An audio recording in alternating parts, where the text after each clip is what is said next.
দিদির হাত দিয়ে খুব সুন্দরভাবে নজর কাড়া হলো। আপনাকে অনেক ধন্যবাদ। আমাদের গুরু মহারাজের হাত দিয়ে আমরা আরতি করলাম। চন্দনের গুঁড়ো দিয়ে দিদি রথের রাস্তা, কলকাতার রাস্তাকে পবিত্র করছেন, যাতে প্রভু জগন্নাথের এই রথযাত্রা খুব সুন্দরভাবে এগিয়ে যেতে পারে। অসুস্থ থাকলেও দিদি যে আমাদের মধ্যে এসেছেন এবং এত কিছু অসুস্থ থাকা সত্ত্বেও ছিল জয়পতাকা স্বামী গুরু মহারাজ যে আমাদের মধ্যে আছেন, এটা আমাদের অনেক বড় ভগবানেরই কৃপা। দিদি দেখুন কিভাবে নিরলসভাবে তিনি সুন্দরভাবে চন্দন ছড়িয়ে দিচ্ছেন এবং জগন্নাথের কাছে প্রার্থনা করছেন যাতে জগতের কল্যাণ হোক, সবার কল্যাণ হোক, সবার মঙ্গল হোক। পুষ্প, চন্দন জল, গুরু মহারাজ এবার চন্দন জল দিচ্ছেন। সবাই একবার বলুন হরি বল। মায়েরা উলুধ্বনি। দিদি খুব সুন্দরভাবে জগন্নাথ প্রভু, জগন্নাথ প্রভু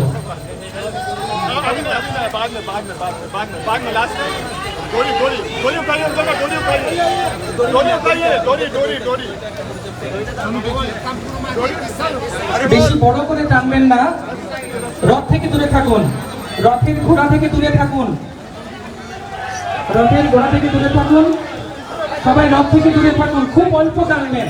শঙ্খধ্বনি, শঙ্খধ্বনি, উলুধ্বনি আর শঙ্খধ্বনি। শুরু হতে চলেছে ৫৩তম রথযাত্রা মহামহোৎসব। মাননীয় মুখ্যমন্ত্রী মহোদয়ার শ্রীবাস্তে এবং জয়পতাকা স্বামী গুরু মহারাজের শ্রীবাস্তে শুরু হলো। টানো, অল্প অল্প, হরি বল।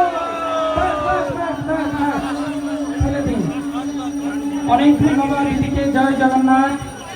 ৫৩তম ইসকন আয়োজিত কলকাতা রথযাত্রায় রথের দড়িটি গুটিয়ে দিন। রথের দড়িটি বিশ্বজিৎ প্রভু, গোয়েল প্রভু রথের দড়িটি গুটিয়ে দিন। এবার রথের দড়িটি গুটিয়ে দিন। আমরা ধন্যবাদ দিই। ছোট করে দাও, ছোট করে দাও, এগিয়ে নিয়ে এসো এদিকে। গুরু মহারাজ প্রতাপ রুদ্র মহারাজের সেই লীলাকে স্মরণ করে তিনি সুবর্ণ মার্জনী দিয়ে জগন্নাথের রথযাত্রার শুভ সূচনা করলেন।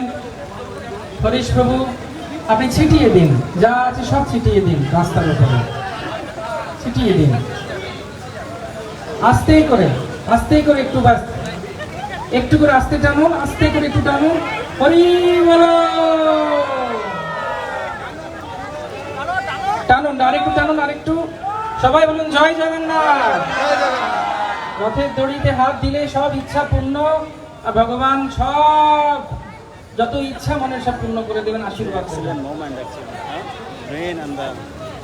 আর টানার দরকার নেই। সুন্দরভাবে আমাদের রথ শুরু হলো। সবাইকে অনুরোধ করবো, আর কিছু পূজারীদের সেবা আছে, তারপর